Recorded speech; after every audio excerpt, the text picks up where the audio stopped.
이제 국민들이 계속해서 지켜보고 있는 것은 바로 헌법재판소 네. 모습 아니겠습니까? 네. 오늘 3월 11일 지금 9시 23분을 지나고 있는데 아까 제가 오프닝에서도 1분 1초가 너무 이제 떨리고 조마조마하다 이렇게 말씀을 좀 드렸습니다. 3월 7일에 결정이 날 수도 있다라고 예상을 했는데 3월 14일도 어렵지 않을까의 얘기도 일각에서 나오고 있어요. 의원님은 좀 어떻게 예상을 하십니까?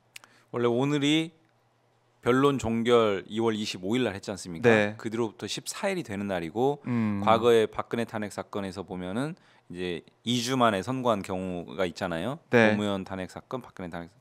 그래서 오늘 선고될 수도 있다라는 얘기들도 예상을 많이 했었죠. 맞아요. 예, 3월 14일 11일 딱 되는 날이니까. 예. 근데 이제 오늘 선고는 안 되는 거고. 예. 선고는 보통 과거의 사례에 비춰보면 2일 내지 3일 전에 이제 그 공표를 하기 때문에 그렇습니다. 그럼 오늘 늦어도 내일은 공표가 이루어져야 14일 날 선고가 이루어지잖아요. 네. 그래서 지금 어쨌든 오늘 선고가 안 됐고 과거의 선례에 비추어 보면 가장 늦게 선고하는 꼴이거든요. 그렇죠. 헌법재판소도 이런 지점을 분명히 인식하고 있을 것 같고요. 네. 그리고 박근혜 탄핵 사건에 비하면 이번 사건은 탄핵 소추 사유가 굉장히 간단하고 명료합니다. 네. 그렇기 때문에 이 부분과 관련해서 과거보다 더 늦게 할 이유는 별로 없어요, 사실은. 그렇기 때문에 여전히 저는 14일 기대하고 있고요. 또 하나는 지금 변론 종결하면서 네. 이 사건과 관련해서 집중 심리를 위해서 3월 18일까지는 헌법재판소의 다른 여타의 사건에 대한 변론 기일을 잡지 않겠다라고 해서 맞아요. 비워놨어요. 이미 네. 비워놨습니다. 그것은 3월 18일 이전에 네. 어떻게 보면은 마무리하려고 하는 어떤 의중이 있었던 거 아니냐라는 어떤 그런 생각도 들기 때문에 네. 적어도 이번 주 아무리 늦어도 3월 17일은 넘기지 않을 것 같다라는 생각인데 네. 뭐 저는 14일 오늘 일단, 내일 네. 하면서 금요일 날 오전에 선고하지 않을까 이렇게 좀 조심스럽게 금요일 예상합니다. 오전. 그러니까 이 탄핵 심판 결정이 빨리 나와야 네. 이게 모든 혼란이 그래도 이제 정리가 되는 수순으로 갈 텐데 네. 이게 계속 늦어지다 보니까 아니 이러다가 3월 뭐 이제 말까지 가는 거 아니냐? 네. 아니면 윤석열 쪽에 어떻게 보면 이 지연 전략 때문에 4월 18일에 네. 재판관 두 사람이 이제 임기가 마무리되는데 그때까지 끌고 가려는 거 아니냐 네. 이런 우려하시는 분들 사실 있어요. 그렇게 지연시킬 수 있을 만한 그 뭐랄까 네, 거리가 없어요. 거리가 없다. 그러니까 쉽게 말해서 우리가 뭐 헌법재판소의 재판관 구성의 뭐 어떤 네. 그런 성향이나 이런 것들을 이제 분석을 하지 않습니까? 어떤 어떤 재판관도 이렇게 길게 끌고 갈 만한 무슨 뭐 사유가 있어야 그 평의 과정하는 내부에서 합리적으로 설명을 하고 설득을 할 거 아닙니까 상대방은. 네. 근데 보세요, 뭐 절차는 이미 다 진행이 됐고 쟁점이 될 만한 것들도 어느 정도 다 이제 이렇게 모아지는 부분들이 있는데 네. 뭘 가지고 이거를 계속 지연을 시키겠느냐. 지금 음. 윤석열 측에서는 변론 제기하지 않겠다라고도 하고 있는데 변론 제기도 없고 네. 그러면 지금까지 다 드러난 쟁점에 대해서 의견을 모으는 과정만이 유일하게 시간을 가져야 되는 지점인데 그 지점도 뭐 어느 정도는 다 뭐 드러난 부분들이라서 네. 끌고 싶어도 끌만한 거리가 없는데 어떻게 뭐 거리가 없다. 끌겠어요. 네. 변론 재개 신청을 지금 아직은 뭐 안 하고 있는 상황인데 네. 왜 안 한다고 보세요? 저는 이건 뭐 구속이 석방이 됐는데 네. 기소가 돼서 석방이 돼서 변론 재개 신청을 하면서 시간을 지연시킬 수 있겠다라는 어떤 이런 의견들도 있었지 않습니까? 있었습니다. 근데 이제 어제 한 보도에 따르면은 뭐 윤석열 측에서 변론 재개 신청을 하지 않겠다라는 어떤 입장을 밝혔다라고 하는데 뭐 그런 보도도 있었고요. 그게 확인됐다라고 하는데 네. 만약에 그렇다라고 한다면 아마도 구속 취소 결정이 돼서 풀려났기 때문에 네. 이 지금 윤석열 측에서 보자면 지금의 이 유리한 국면을 변론 제기 신청해봐야 기각될 가능성이 거의 99%거든요. 괜히 찬물을 끼얹고 싶지 않은 어떤 게 아닐까. 그게 뭐 이제 기각이 됐다고 해서 지금 뭐 분위기가 좋은데 윤석열 입장에서는 네네네. 그런 차원에서 네. 변론 제기 신청하지 않는다. 그리고 뭐 이제 마은혁 재판관 이 문제, 마은혁 재판관이 오히려 또 임명 안 되는 게 좋다 이런 생각을 또 윤석열 쪽에서 하고 있는 것 같아요. 그러니까 네, 그야말로 이제 5대3으로 마은혁이 안 들어와야 5대3으로 이게 기각이 된다 이런 생각도 하는 것 같은데. 예. 그러니까요. 지금 그런 뭐 차원에서 또 그러니까 만약에 재개가 됐을 때 예. 그때는 마은혁 재판관을 임명하지 안고 갈 수는 버티기가 없으니까. 이제 최대행으로서도 상당히 이제 곤혹스러우니까 네. 그런 부분도 좀 염두에 두는 거 아닌가 이런 생각도 들고요. 아, 그런 부분까지 윤석열 쪽에서는 고려하고 있다. 그럼 결국엔 변론 제기도 없고 마은혁 임명도 안 되고 그러면 상황 변화는 없고 더 이상 지연시킬 만한 사정도 없다. 예, 예. 그러면 결국 평의를 거쳐서 평결까지 가는 네. 그 이제 흐름만 남아 있다 이렇게 네. 보시는 거군요. 그러니까 평의 평결은 어쨌든 사실관계를 정리하고 그러려면은 증거들을 좀 정리를 해야 되겠죠. 네. 이러저런 네. 증거들이 엄청나게 많이 지금 나와 있는데 네. 그 증거들을 취사 선택을 해서 이 증거를 바탕으로 해서 사실관계는 이렇다. 네. 그다음에 이 사실관계를 바탕으로 해서 소위 탄핵 소추 사유 5가지가 인정이 되냐 안 되냐. 네. 그리고 인정된다라고 하는 탄핵 소추 사유를 모아서 이게 파면을 할 만큼 중대하냐. 이런 스텝으로 이제 가는데요. 네. 이 부분들에 대해서 판단은 어느 정도는 됐다라고 봅니다. 그러면은 이제 결론만 내리면 되거든요. 네. 그게 평결이고 그렇기 때문에 저는 지금 이제 뭐 알려지진 않지만 막바지 단계라고 보여지고 막바지 단계다. 아까 말씀드린 것처럼 오늘 네. 내일 뭐 정리해서 길 잡지 않을까 이렇게 생각합니다. 그래요. 뭐 이 저희 댓글들 보면은 정말 다들 기도하는 마음으로 지금 보고 계시고 윤마루님께서 전 국민 힘을 모아야 된다 이런 말씀도 하고 계신데 사실 그래서 지금 민주당도 네. 총력 대응을 지금 하고 있고 맞습니다. 보니까 이제 광화문으로 나가서 네. 거기서 시민들과 함께하겠다라는 결정을 내린 거죠. 네네. 어제 저희가 지금 매일같이 하루에 2번씩 의총을 하고요. 낮에 한 번 하고 네. 또 광화문 7시 집회 행진 마무리하고 들어와서 밤 10시에 계속 비상 의총을 하고요. 네. 의총 끝나면 로텐더 홀에서 또 발언을 계속 자정까지 이어가고 있습니다. 근데 오늘부터는 그 7시 광화문 집회 이후에 거리에서 네. 농성장을 저희가 마련을 했거든요. 그 농성장에서 이제 그 여러 가지 발언들을 같이 이어가는 네. 그런 행보로 이제 계속 갈 거고요. 저는 오늘이 이제 아까 말씀드린 것처럼 14일 됐다고 했지 않습니까?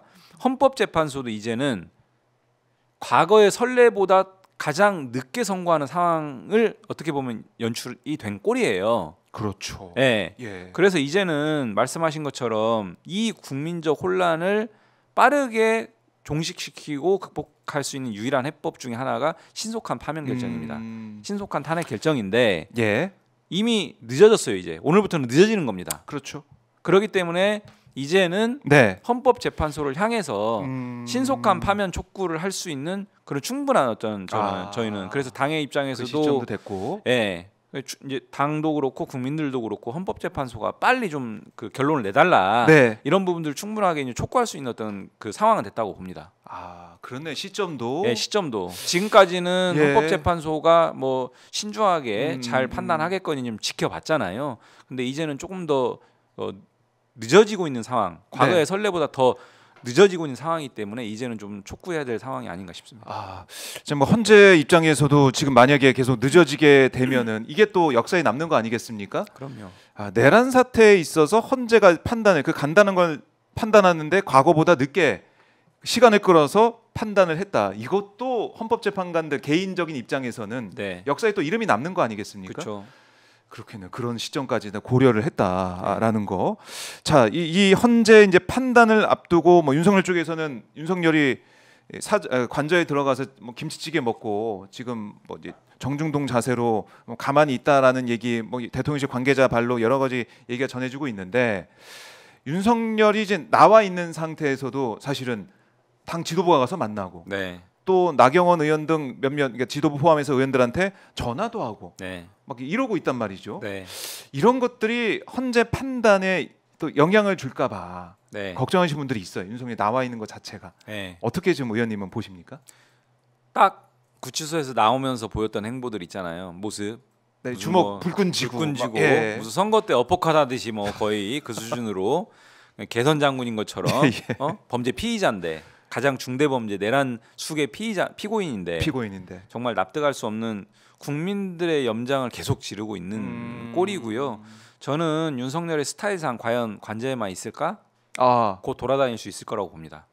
그래요? 예. 헌재 판단 전에. 예. 돌아다닐 수 있을 거라고 봅니다. 국민적 극우 세력들을 선동하는 하나의 자신이 네. 중심에 서려고 할 수도 있을 것 같고요. 저는 오히려 그런 부분들이 헌재 판단에 악영향을 줄 거라고 봐요. 왜냐? 대통령 아직은 대통령인데 네. 이 계엄과 내란 사태를 만들어 놓고 이걸 빠르게 수습하려고 하는 노력보다는 네. 정반대로 계속 달려가고 있거든요. 과거에 박근혜 탄핵 결정 과정에서요. 그런 국정농단 상황을 만들어 놨으면 네. 적어도 수습이라도 그래서 그걸 헌법 수호 의지라고 표현을 했어요. 탄핵 결정문에서는. 그런 사후적인 조치를 통해서 이 국정농단이라고 하는 국가적 혼란을 극복하기 위한 노력을 했어야 되는데 네. 그렇지 않았다. 대통령에게 헌법 수호 의지가 전혀 보이지 않는다라고 하는 사후적 언동과 행태를 파면의 하나의 근거로 명시를 했어요. 그렇네요. 근데 예. 윤석열이 보이고 있는 탄핵 계엄과 내란 이후에 보이고 있는 행동들은 정말 반헌법적 언동들 아닙니까? 그렇죠. 그리고 이번에 구속 취소돼서 나와서 그런 네. 만약 행동들을 한다라고 하면 오히려 헌법재판관들에게 아주 안 좋은 신호를 줄 것이다 저는 그렇게 보고요. 네. 또 한 측면 그런 모습들이 이번에 구속 취소를 해서 풀어줬던 법원 재판부에게도 안 좋은 시그널이 될 것이다. 지금 뭐 소위 그 예. 권영세, 권성동 만나서 얘기 듣고 네. 또 일각에서는 비서실에서 뭐 업무 보고를 한다라는 얘기도 흘러나오고 그런 얘기도 있고 또 이런 상황에서 뭐 전화도 하고 네. 이러면서 지금 아직 윤석열 애초에 구속했던 구속사인 증거인멸의 우려 이거 사라지지 않았거든요. 지금은 김성훈 차장과 또 같이 있고 예. 비화폰 지금 비화폰과 서버 이런 것들 다 지금 관장하고 있는 거 아닙니까? 그렇네요. 이런 엄청난 우려가 있기 때문에 예. 저는 법원이 윤석열의 행보에 따라서 재구속할 수도 있다라고 봅니다. 실제로 재구속해야 되고요. 재구속해야 되고 지금이라도 이 윤석열 행태를 보면 재구속할 수도 있고 예. 해야 되고. 예. 그렇네요. 그래서 지금 이 행태가 윤석열이 지금 어떤 지금 행보를 가느냐에 따라서 예. 오히려 자기 발목을 잡을 수 있다. 저는 그렇게 봅니다. 자기의 발목을 잡을 수 있고, 자 이제 윤석열 어쨌든 조금 조심하는 것 같긴 한데 네. 지금 뭐 누구 만났다, 누구한테 연락했다 이런 내용들을 또 종합해 보고 우리 그 표정과 그 행동 이런 걸 보면 그냥 대통령이 다시 돌아온 듯한 지지자들도 네. 마찬가지로 막 그렇게 막 환호성을 지르고 그런 상태니까 그런 상황이기 때문에 이것도 여러모로 헌재도 그렇고 네. 형사재판도 그렇고 안 좋은 영향을 줄 수밖에 없다. 네. 구속이 될 가능성도 있다. 세상에 비밀은 없습니다. 예. 누구를 만나서 무슨 얘기를 하고 누구와 통화를 했는지 예. 다 확인됩니다. 그러니까요. 그렇게 이제 확인이 될 거다.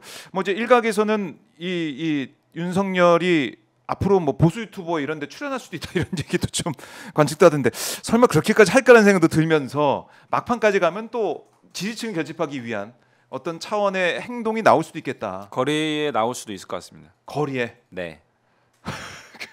뭐 전자 상상이 좀 안 돼요. 극우 집회 무대에 거기까지 네. 서겠냐마는 예. 근데 이것도 모르겠네요.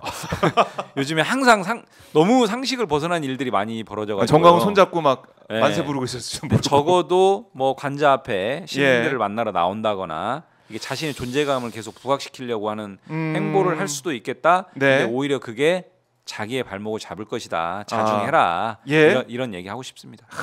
그래요. 참 이 보수의 이 극우의 준동이 계속 있을까봐 이제 걱정이 되고 있고 마법의 성 구독 좋아요님께서 이 슈퍼챗 보내주셨는데 오마이 TV 항상 응원합니다. 내란 수계나 내란 수계범들은 또 다른 걸로 잔머리 법꾸라지인지라 항상 긴장하고 다른 일을 혹시 얘기할지 모르니 긴장해야 됩니다. 뭐 이런 긴장 풀지 말자는 또 말씀 나오고 계신데 이게 이제 국민들 마음인 것 같아요. 맞아요. 왜냐하면 구속 취소가 돼서 풀려날 줄은 상상도 못한 거 아니겠습니까? 이게 지금 굉장히 국민들의 불안감, 긴장감, 혼란 이게 엄청나게 지금 가중이 됐잖아요. 네.